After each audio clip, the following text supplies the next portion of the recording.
नमस्कार छात्रों, आप सबका स्वागत है। आज हम आरबीएससी कक्षा 12 की अनिवार्य हिंदी की सृजन पुस्तक का अध्याय 17वां पढ़ने जा रहे हैं, जिसका नाम है मैं और मैं। ये एक निबंध है जिसके रचयिता हैं कन्हैयालाल मिश्र प्रभाकर। कन्हैयालाल मिश्र प्रभाकर का निबंध है मैं और मैं। मैं और मैं जो निबंध है वो कन्हैयालाल मिश्र प्रभाकर की जिए तो ऐसे जिए, जिए तो ऐसे जिए नामक कृति से लिया गया है। ये इम्पोर्टेंट बात है कि मैं और मैं निबंध कहाँ से लिया गया है, कौन सी रचना से लिया गया है। जिए तो ऐसे जिए नामक कृति से लिया गया है मैं और मैं निबंध। तो चलिए सबसे पहले हम कन्हैयालाल मिश्र प्रभाकर का परिचय देखते हैं। श्री मिश्र जी, कन्हैयालाल मिश्र प्रभाकर जी का जन्म 1906 सहारनपुर जिले के देवबंद ग्राम में हुआ था। राजनीतिक और सामाजिक कार्यों में इनकी गहरी रुचि रही है। स्वतंत्रता आंदोलन के संदर्भ में इन्होंने कई बार जेल की यात्रा भी की है। इनका मुख्य कार्य क्षेत्र पत्रकारिता है। मुख्य कार्य क्षेत्र कौन सा है? पत्रकारिता। यूँ तो ये ज्ञानोदय के संपादक भी रहे हैं, किंतु इनकी साहित्य साधना विशेषतः नया जीवन मासिक के संपादन प्रकाशन के रूप में व्यक्त हुई है। एक तो ये ज्ञानोदय के संपादक रहे हैं और एक ये नया जीवन मासिक पत्रिका है, उसका संपादन और प्रकाशन भी इन्होंने किया है। ललित निबंधों के क्षेत्र में भी इन्होंने अनवरत मतलब लगातार योग दिया है। इनके प्रमुख निबंध संग्रह कौन से हैं? देखिए, जिंदगी मुस्कुराई, माटी हो गई सोना, बाजे पायलियाँ के घुंघरू और दीप जले शंख बजे। ये इनके प्रमुख निबंध संग्रह हैं। आकाश के तारे धरती के फूल इनका लघु कथा संग्रह है। लघु कथा संग्रह का नाम क्या है? आकाश के तारे धरती के फूल। पत्रकार होने के नाते इन्होंने कई रिपोर्टाज भी लिखे हैं। इनके रिपोर्टाज क्षण बोले कण मुस्काए शीर्षक कृति में संकलित है। फेमस रिपोर्टाज है क्षण बोले कण मुस्काए, जो कि आपके संवाद सेतु में भी जो रिपोर्टाज गद्य विधा लगाई गई है उसमें इसका जिक्र होगा कि कन्हैयालाल मिश्र प्रभाकर द्वारा रचित रिपोर्टाज का क्या नाम है? क्षण बोले कण मुस्काए। तो चलिए, ये तो हुआ कन्हैयालाल मिश्र प्रभाकर का लेखक परिचय। अब आते हैं पाठ परिचय। प्रस्तुत निबंध कौन सा है? मैं और मैं। निबंध प्रभाकर जी की जिए तो ऐसे जिए शीर्षक कृति से लिया गया है। मैं और मैं निबंध कहाँ से लिया गया है? जिए तो ऐसे जिए नामक कृति से लिया गया है। किसके द्वारा रचित है? मिश्र प्रभाकर, कन्हैयालाल मिश्र प्रभाकर के द्वारा रचित है। इसमें लेखक ने यह प्रतिपादित किया है कि प्रायः मनुष्य दूसरों के विषय में सोच समझकर दुखी सुखी होता रहता है।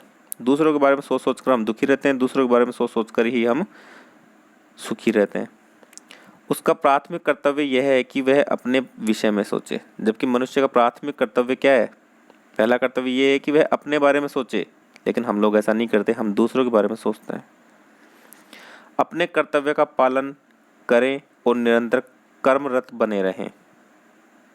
ये मनुष्य का अपना पहला कर्तव्य है कि वह अपने बारे में सोचे, अपने कर्तव्य का पालन करे और निरंतर अपने काम में व्यस्त रहे। कर्तव्य करने के साथ साथ उसे अहंकार का बोझ नहीं लादना चाहिए। अहंकार घृणा का पिता है और घृणा जीवन की संपूर्ण ऊंचाइयों की क्या है? दुश्मन है। अहंकार घृणा का पिता है और घृणा जीवन की संपूर्ण ऊंचाइयों की दुश्मन है। अगर हमारे अंदर घृणा का भाव आ गया तो हमारे अंदर अहंकार आ जाएगा, और जब अहंकार आ जाएगा तो हम फिर ऊंचाइयों को नहीं छू पाएंगे, हम पतन की तरफ अग्रसर हो जाएंगे। अतः घृणा से बचना चाहिए, हमें घृणा से बचना चाहिए। लेखक ने जो दूसरा संदेश दिया इस पाठ में वह यह है कि मनुष्य को जीवन के प्रति निष्ठा रखते हुए संघर्षों से घबराना नहीं चाहिए। निराश नहीं होना चाहिए, क्योंकि निराशा कर्म की गति रोक देती है तथा नया और ताज़ा अनुभव नहीं करने देती। निराशा क्या कर देती है? कर्म की गति को रोक देती है तथा नया और ताज़ा अनुभव नहीं करने देती। इसलिए हमें लगातार अब कर्मरत रहना है, कर्म करते रहना है। हमें निराश नहीं होना है, चाहे कुछ भी हो जाए, चाहे कितनी भी बार हम असफल हो जाएं, लेकिन हमें रुकना नहीं है। कितनी भी बार हम गिर जाएं, लेकिन हमें गिरे ही नहीं रहना है, वापस खड़े होकर चलना है। निराश नहीं होना है, हमें हमेशा आशावादी बने रहना है। यही इस पाठ का मेन मकसद है, यही सीख मिलती है इस पाठ से। अब हम आते हैं मूल पाठ पे। मैं और मैं पाठ में क्या बताया गया है, इस निबंध में क्या बताया गया है, ये हम देखते हैं। जब देखो गुमसुम, जब देखा गुमसुम। अरे भाई, तुम्हें क्या सांप सूंघ गया है कि सुबह के सुहावने समय में यो चुपचाप बैठे हो?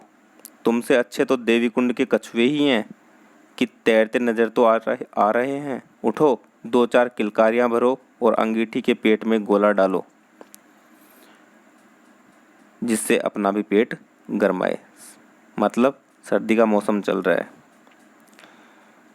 इसलिए अंगीठी में आग डालने के लिए कहा जा रहा है। ओहो, तुम कहाँ से आ टपके इस समय? कोई कितने ही गंभीर मूड में हो, विचारों की कितनी ही गहराइयों में उतर रहा हो, तुम्हारी आदत है बीच में आ कूदना और फैलाने लगना लंतरानियों के लच्छे एक के बाद एक। लंतरानियों मतलब मनगढ़ंत बातों के, मनगढ़ंत बातें, इधर उधर की बकवास करना।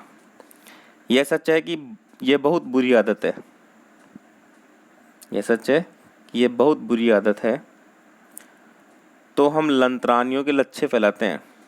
जो आया हुआ व्यक्ति वो बोल रहा है कि हम लंतरानियों के लच्छे फैलाते, हम बकवास करते हैं, मनगढ़ंत बातें करते हैं, और तुम गंभीर मूड में रहते हो।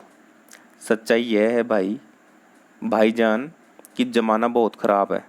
जिस गधे को नमक दो वही कहता है कि मेरी आँख फोड़ दी। मतलब जिसकी भलाई करते हैं वही बुराई कर देता है हमारी। हम जा रहे थे अपने काम, तुम्हें दूर से देखा, सुस्त देखा, रास्ता काट कर इधर आए कि देखें तुम माजरा क्या है, कि भाई बात क्या है, आप इतने उदास कैसे बैठे हैं, सुस्त कैसे बैठे हैं। ऐसा देखने के लिए हम इधर आ गए।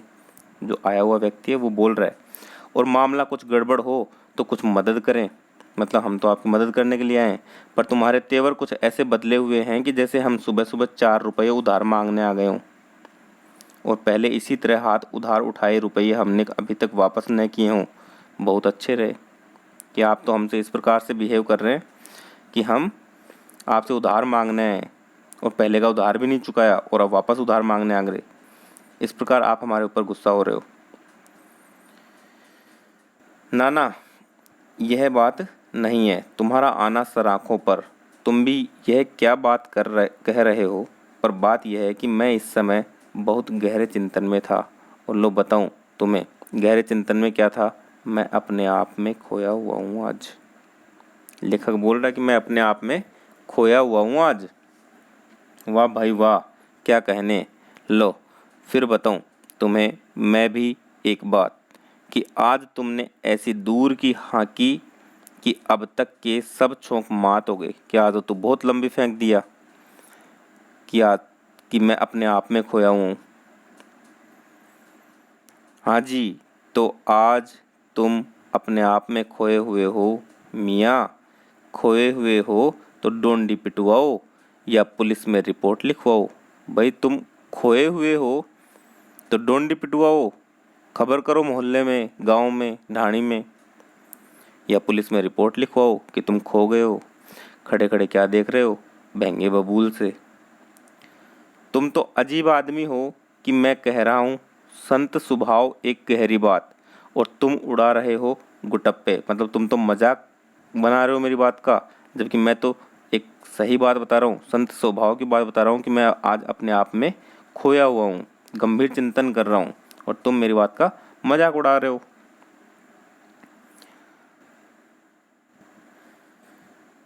पर बात यह है कि पढ़ाई के लिए एक पैसा कभी किसी मास्टर को तुमने दिया नहीं, अक्ल आए भी तो कहाँ से।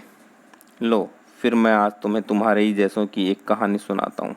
उसे सुनकर तुम समझोगे कि कैसे आदमी अपने आप में खोया जाता है। अब वो कहानी सुना रहा है लेखक। क्या कहानी है कि 5 आदमी आपस में गहरे दोस्त थे।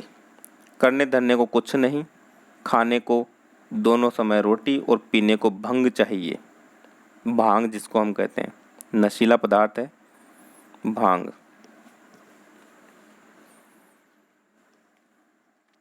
पांचों पक्के भंगेड़ी पिए और धुत पड़े रहे। मतलब पांचों पक्के भंगेड़ी थे, पूरे दिन भांग पीते और धुत पड़े रहते, कोई काम धाम नहीं करना पड़ता उनको।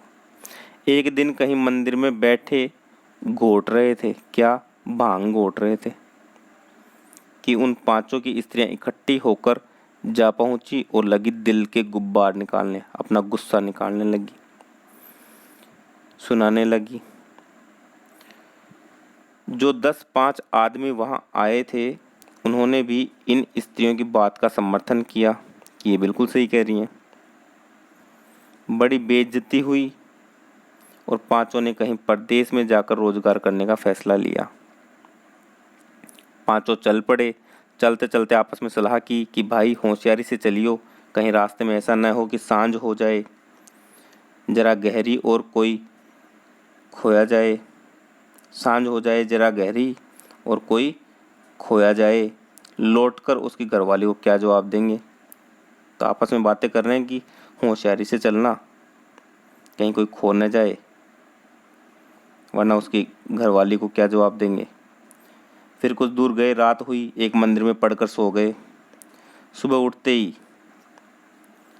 उठते ही पाया कि भाई पहले गिन लो, सब चौकस भी हैं कि सारे सही सलामत तो है ना, आपस में गिन लेते हैं। उनमें से एक ने सबको गिना, 1 2 3 4, फिर गिना 1 2 3 4, जोर से चिल्ला कर कहा, अरे हम तो घर से 5 चले थे, ये तो रात भर में ही 4 रह गए। दूसरे ने दोबारा सबको गिना, पर वे ही 4। तीसरे ने गिना, तब भी 4 ही रहे। मामला संगीन हो गया और तब पाया कि लौट कर घर चलें। शायद 5वां आदमी रात को घर लौट गया हो। ये कहानी सुना रहा है लेखक। रास्ते में सबके सब रोते पीटते लौट रहे थे कि एक समझदार आदमी मिला। उसने उन्हें रोककर पूछा कि वे किस मुसीबत में हैं। उन्होंने बताया कि हम घर से 5 चले थे, पर रात भर में 4 ही रह गए। उस आदमी ने इन्हें गिना तो वे 5 ही थे। उसने कहा, भले आदमियों, तुम घर से 5 चले थे और 5 ही अब हो, तो रो क्यों रहे हो। इन भंगड़ियों में से एक ने फिर सबको गिना, 1 2 3 4। समझदार ने कहा, अरे भोंदू मूर्ख, अपने को तो गिन। भोंदू मतलब मूर्ख, अपने को तो गिन। अब इन लोगों की समझ में आया कि मामला यह है कि जो गिनता है ना, वो अपने को भूल जाता है, बाकी सबको गिन लेता है। वही हाल मेरा हो रहा है कि मैंने घर की सोची, पड़ोस की सोची, देश की सोची, यूँ समझो कि दुनिया भर की बातें सोच मारी, पर अपनी बात भूल गया और कभी यह न सोचा कि आखिर मेरे प्रति क्या कर्तव्य है और क्या अधिकार है। आज मैं यही सोच रहा था कि तुम आ गए। कहो फिर मैं गहरे चिंतन में था या नहीं था। अब बताओ, मैं गहरे चिंतन में था या नहीं था। भाई बात तो तुम्हारी कुछ पते की सी लगती है कि हम दुनिया की बात सोचते हैं पर अपनी नहीं। और सच बात बड़े कह गए हैं कि आप मरे जग पर लो, यानी हम मर गए तो दुनिया मर गई। स्वर्ग भी खुद के मरने पर ही मिलता है, दूसरे के मरने पर स्वर्ग नहीं मिलता है। हम नहीं तो जहान नहीं, बात मन को लगती है, पर अपने बारे में सोचे ही क्या, कि हम अपने बारे में सोचे ही क्या। नहीं सोचते तो लिखाओ पशुओं में नाम। लेखक बोल रहा है उस व्यक्ति को जो आया है कि अगर हम अपने बारे में सोचें ही क्या? अगर आपके पास सोचने के लिए ही कुछ नहीं है तो आप अपना नाम पशुओं में लिखाओ, क्योंकि जो सोचता नहीं है वो क्या है? वह पशु है, जानवर है। तो हम पशु हैं आपकी राय में?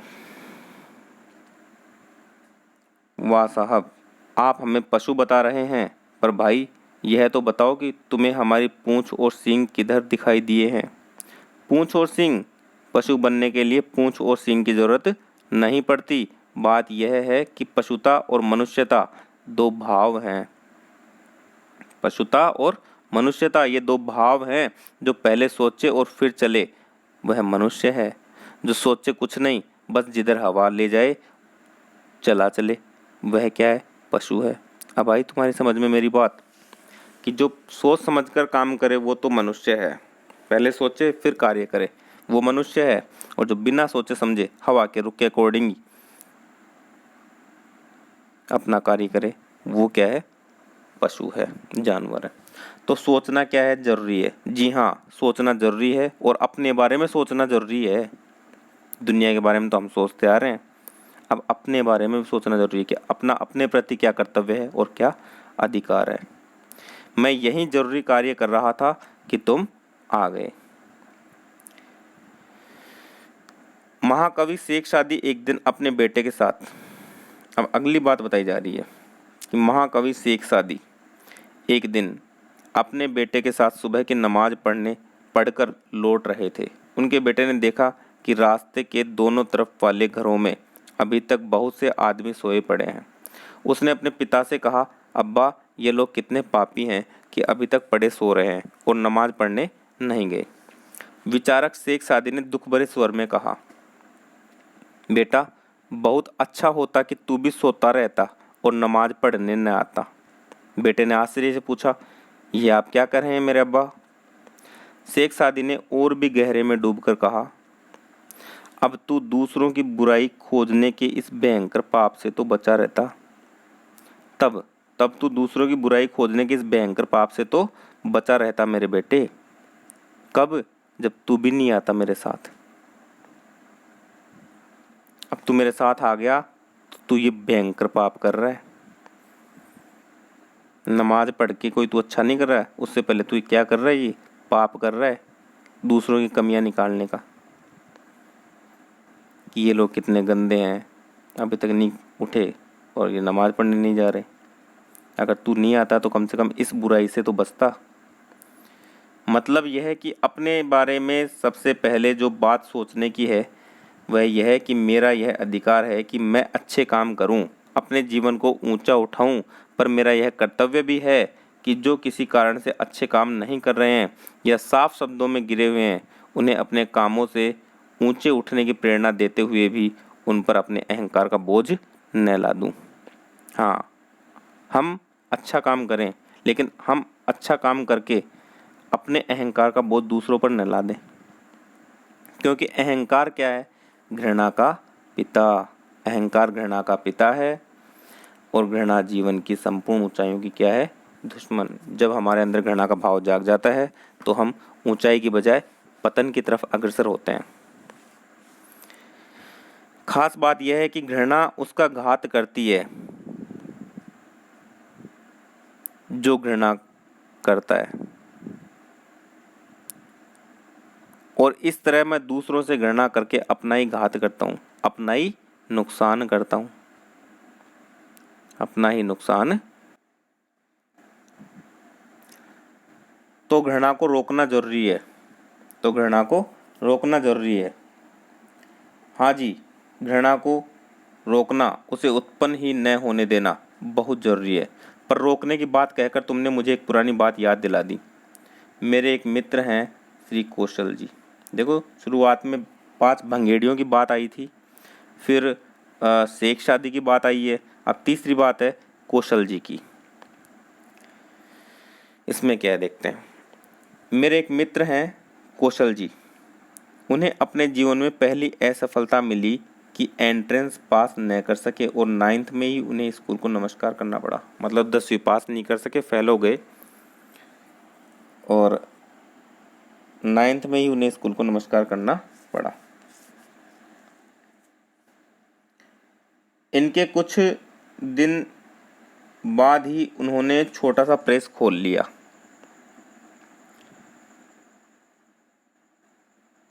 एंट्रेंस पास नहीं कर सके तो फिर उन्होंने क्या काम कर लिया, छोटा सा प्रेस खोल लिया। साजिद समझदार था, वो प्रेस भी इन्होंने पार्टनरशिप में खोला है, साझेदारी में खोला है। तो साझेदार जो था, पार्टनर जो था, वो समझदार था। कर्जा प्रेस के नाम लिखता रहा और आमदनी अपने, मतलब इनकम तो अपने नाम लिखता रहा और जो कर्जा था वो प्रेस के नाम लिखता रहा। वो प्रेस पार्टनरशिप में खोला था। प्रेस फेल हो गया और मेरे मित्र चौराहे पर खड़े दिखाई दिए। अपने पिता की पूरी पूंजी लगाकर उन्होंने बर्तनों का एक कारखाना खोल दिया। बर्तनों का एक कारखाना खोल लिया। बर्तन बनते, कलई होती, रुपए छनका करते। सेठों में गिनती होने लगी, पर तभी उनकी पत्नी बीमार हो गई। उसे लिए इरविन अस्पताल पड़े रहे। अस्पताल का नाम है इरविन अस्पताल पड़े रहे। कारखाना मजदूर खा गए। 5 महीने बाद लौट कर आए तो लेना कम था और देना बहुत ज़्यादा था, मतलब कर्जा ज़्यादा हो गया था। यहाँ भी ताला बंद किया। पंसारी की थोक दुकान थी, अब उसने पंसारी का काम किया, पंसारी की थोक दुकान करने का काम किया। पहली असफलता, एंट्रेंस पास नहीं कर सके। कौन सा काम किया, प्रेस खोल लिया। प्रेस में भी असफलता मिली। प्रेस में असफलता मिलने पर या प्रेस का काम फेल होने पर बर्तनों का कारखाना खोल लिया। वो भी चला लेकिन वापस फेल हो गया। अब क्या कर रहे हैं, अब उन्होंने पंसारी की थोक की दुकान खोली है। मेवा के ढेर लग गए, ढेरों आती, बोरियों जाती, मतलब ये काम भी खूब चला। फिर रुपया बरसने लगा, खूब धन दौलत आने लगी। पर जाने कैसे ये घटनाएं भी छितरा गई और पत्नी का सारा जेवर बेचकर जान छूटी। लेकिन ये काम भी जल्दी फेल हो गया।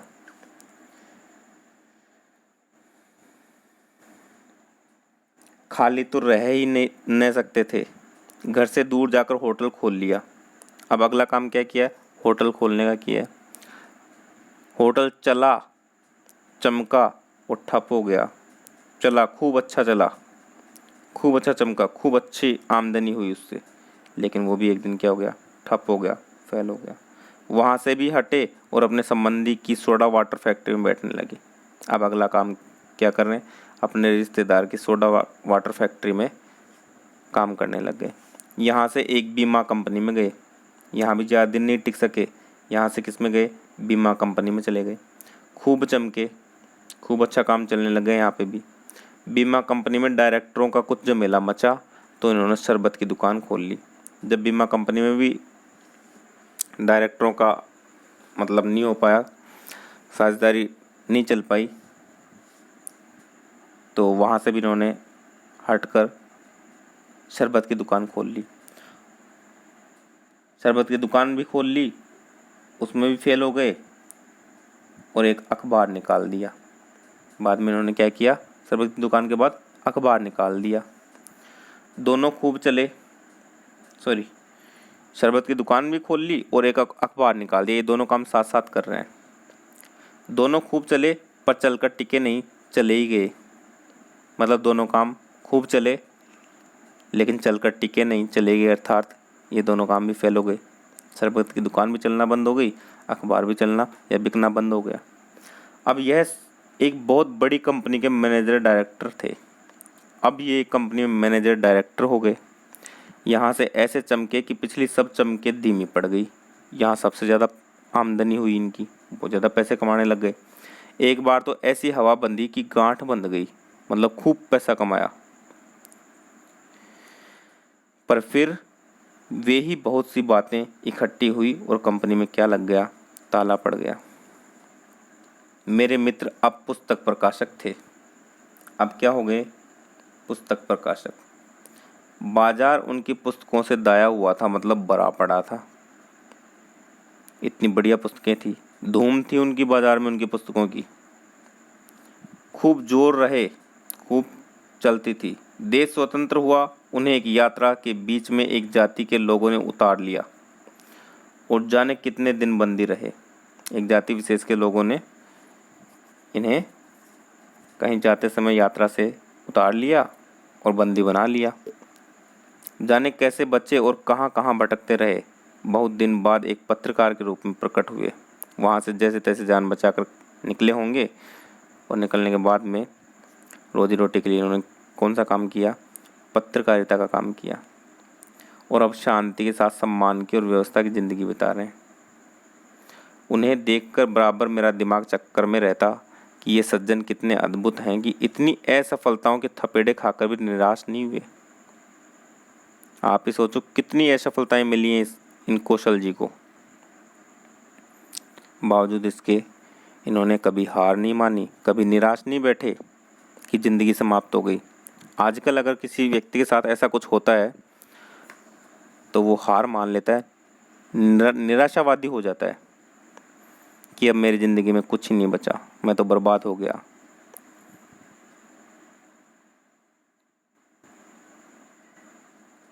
मैं उनके बारे में बहुत सोचता पर उनके व्यक्तित्व का रहस्य न समझ पाता। लेखक बोल रहे कौशल जी के बारे में कि इतनी असफलताओं के थपेड़े खाकर भी वे निराश नहीं हुए।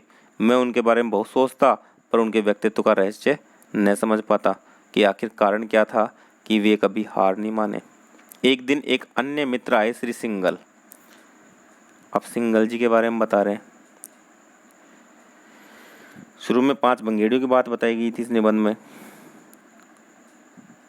फिर बाद में शेख शादी की बात बताई गई है, फिर कौशल जी की बात बताई गई है, अब सिंघल जी की बात बताई गई है। लेखक बता रहा है कि एक अन्य मित्र थे सिंघल जी, श्री सिंघल। उनका कारखाना भी फेल हो गया था और वे उसका मामला निपटाने में मेरा सहयोग चाहते थे। उनके 2 मोटरें बिकनी थी पर पूरे दाम देने वाला कोई ग्राहक बाजार में न था। एक दिन बहुत ऊबे हुए, बहुत निराश मन से मेरे पास आकर बोले, तो भाई साहब जितने में बिकती है ना उतने में बेच दे, ये मामला निपटा दे। मैंने कहा मामला तो निपटाना ही है, पर 10,000 की गाड़ियाँ 6,000 में कैसे बेच दूं? तो सिंघल जी क्या बोलते हैं, बोले 6,000 में बेच दीजिए, बात यह है कि मामला निपट जाए तो मैं फ्रेश स्टार्ट ले सकता हूँ। ये सारी असफलताओं के पीछे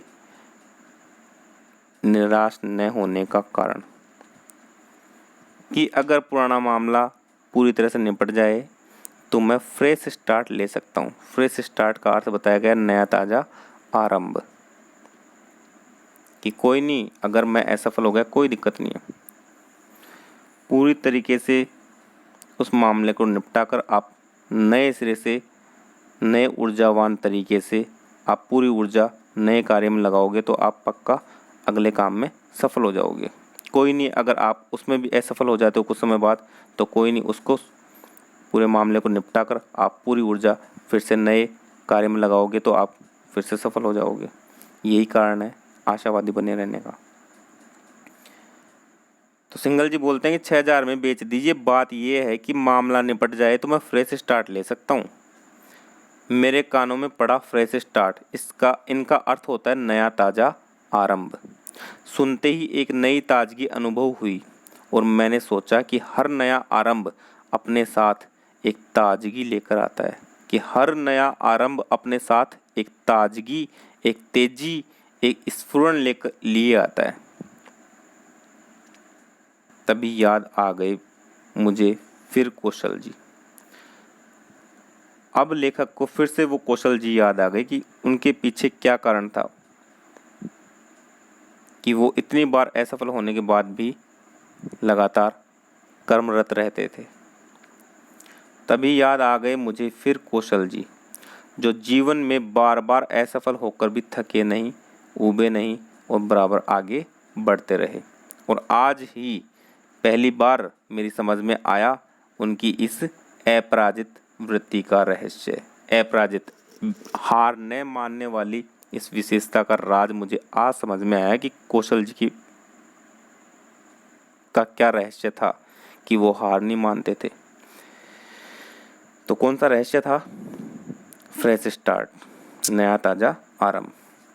यह रहस्य है नया ताज़ा आरंभ। वे हारे पर हार कर रुके नहीं और इस न रुकने में ही उनकी सफलता का रहस्य छिपा हुआ है। मैंने सोचा मेरा अपने प्रति यह अधिकार है कि मैं हार जाऊं, थक जाऊं, गिर भी पड़ूं और भूलूं भटकूं भी, क्योंकि यह सब एक मनुष्य के नाते मेरे लिए स्वाभाविक है। संभव है कि मैं थक जाऊं, गिर जाऊं, भूल जाऊं, भटक जाऊं, ये सब मनुष्य होने के नाते मेरे लिए क्या है, स्वाभाविक है, संभव है। पर मेरा यह कर्तव्य है कि मैं हार कर भागूं नहीं, थक कर बैठूं नहीं, गिर कर गिराई न रहूं, भूल भटक कर भ्रमता ही न फिरूं, जल्दी से जल्दी अपनी राह पर आ जाऊं, अपने काम में लग जाऊं और एक नया आरंभ करूं, क्योंकि रुक जाना ही मेरी मृत्यु है और मरने से पहले न मेरा अधिकार है और न कर्तव्य। रुकना ही मृत्यु है और लगातार चलते रहना ही जिंदगी है। इसलिए मनुष्य को कभी निराश नहीं होना चाहिए, उसे आशावादी बने रहना चाहिए, असफलताओं से घबराना नहीं चाहिए। इस पाठ में आए हुए शब्दार्थ देख लीजिए। गुमसुम मतलब चुपचाप या उदास, लंतरानियों मतलब मनगढ़ंत बातें, बकवास बातें, चिंतन सोच विचार, अपराजित वृत्ति हार न मानने की इच्छा शक्ति, फ्रेश स्टार्ट मतलब नया ताजा आरंभ, स्फुरण मतलब अंगों का फड़कना। इसमें ऑब्जेक्टिव टाइप क्वेश्चन हैं। पहला प्रश्न है मैं और मैं पाठ के लेखक कौन है? तो कौन है? कन्हैयालाल मिश्र प्रभाकर। कन्हैयालाल मिश्र प्रभाकर। लेखक के मित्र श्री सिंघल अपनी गाड़ी क्यों बेचना चाहते थे?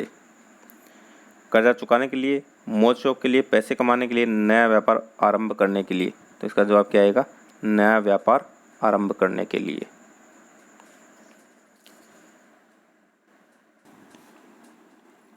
अतिलघु उत्तरात्मक प्रश्न है, लेखक के मित्र अपनी गाड़ियां कितने में बेचने को राजी हो गए? तो इसका जवाब है 6,000 रुपये में बेचने को राजी हो गए थे।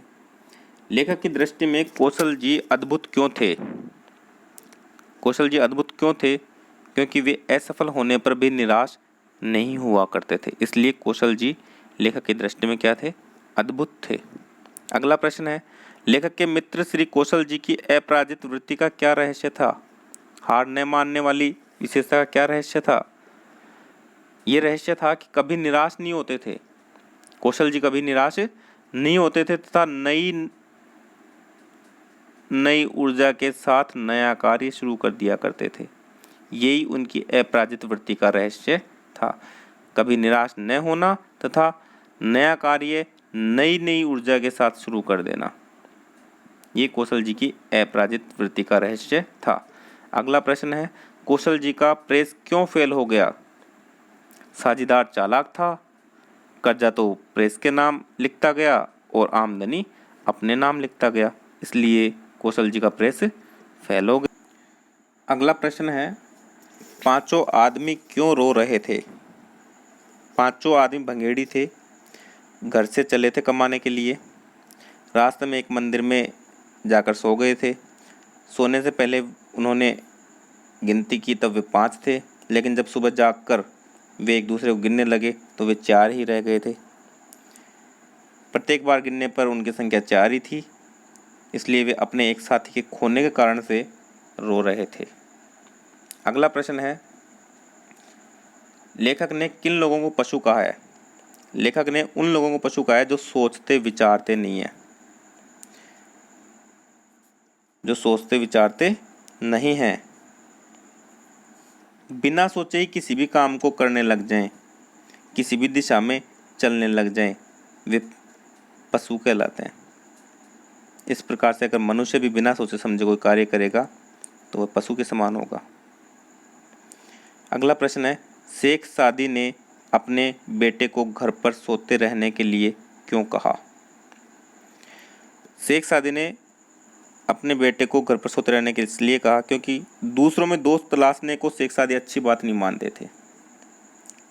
दूसरों में कमियां निकालना शेख सादी अच्छी बात नहीं मानते थे, इसलिए उन्होंने अपने बेटे को घर पे सोते रहने के लिए कहा था, क्योंकि यदि वह सोता रहता तो दूसरों की बुराई करने के पाप से बचा रहता। तो दूसरों की बुराई करने के पाप से उसका बेटा बचा रहता। क्या पाप किया था उसने? कि अब्बा ये लोग कितने गंदे हैं जो अभी तक नहीं उठे, ये नमाज़ पढ़ने क्यों नहीं जाते, इस प्रकार की बुराई की थी उन्होंने। अगला प्रश्न है, कौशल जी की पुस्तकों का प्रकाशन क्यों बंद हो गया? कौशल जी ने एक पुस्तकों का प्रकाशन का कार्य शुरू किया था। उनकी पुस्तकें खूब चली भी थी, बाजार उनकी पुस्तकों से भरा हुआ था, चारों तरफ उनकी पुस्तकों की चर्चा हुआ करती थी। इसी बीच देश स्वतंत्र हुआ था, तब वे किसी यात्रा पर जा रहे थे तो जाते समय एक जाति विशेष के लोगों ने उन्हें उतार लिया और बंदी बना लिया। कई दिनों तक वे इधर उधर भटकते रहे। इस प्रकार देखभाल के अभाव में उनका प्रकाशन कार्य क्या हो गया था? बंद हो गया था। तो उम्मीद करता हूँ ये वीडियो आपको पसंद आएगा। धन्यवाद। जय हिंद, जय भारत।